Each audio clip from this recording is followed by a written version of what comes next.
The National Professional Teachers Organization of South Africa is calling for those allegedly involved in a matric exam cheating scandal to face harsh punishment. It's claimed that hundreds of pupils and teachers and invigilators were part of a WhatsApp group where answers to exam questions were distributed. NAPTOSA's Executive Director, Basil Manuel, joins us for more on the story.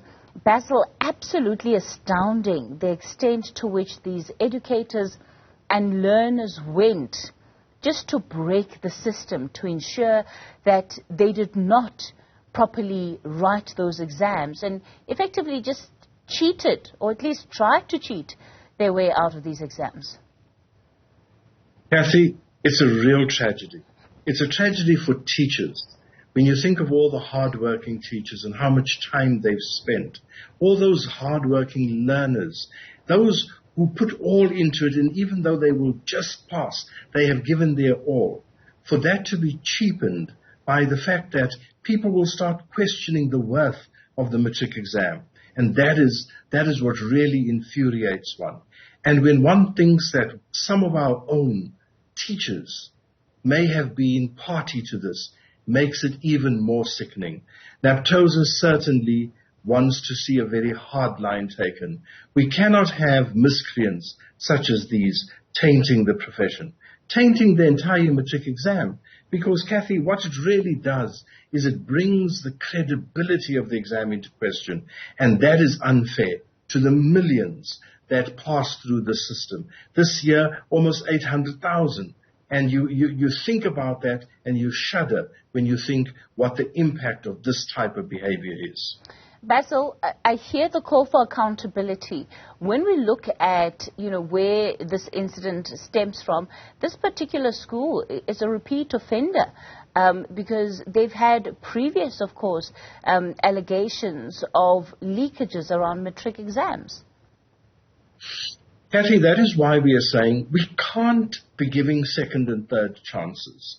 This is just absolute nonsense. And I want to tell you, I know how hard the people, even in the exam section of the DBE, work to ensure the credibility of the exam.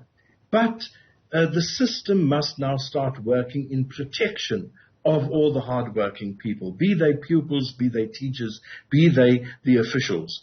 Because if we don't let the system work to protect them, we have these repeat offenders. We have these people that think they can make a fast buck out of it because corruption has become ingrained into the fabric of society.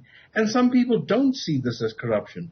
We like to highlight the politicians and the like. But this is where corruption starts. It doesn't only start there, but the example that these very teachers are setting for those learners that they trapped into the system is even more sad.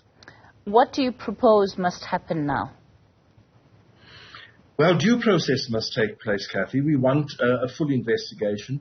We want those, and I know some action has been taken already because some of those people that have been fingered in this have already been removed as markers. When you think of how far this could stretch, that you could assist children with a copying system, that you could get to a marking center, and who knows what you would have tried there, shows that this is a well-organized machinery. So we want due process to happen, but we want to also see that the maximum punishment take place. We've got to remove these people from the system because these people make everybody look rotten, and that we can't have because there are too many good people in the system for a few to mess it up for so many. Basil, there must also be accountability for the learners who were active and willing participants in the scheme who paid at least 1,500 rand. Kathy, I can't agree more. They are not innocent, and neither are parents who forwarded that money. Learners don't have that money readily lying around. So it goes a little deeper, and they too must bear the consequences. And I know I'm speaking about the teachers now because I know they are in a position of trust and power. But that does not excuse everybody else. When a parent realized this was happening, why did they not come forward? Why did those children, did that school not do enough like the department was doing, to say, people, let's protect the integrity of our exams. Why were they not ready to do so? So everybody that is involved in the system must feel the brunt of the force of the system.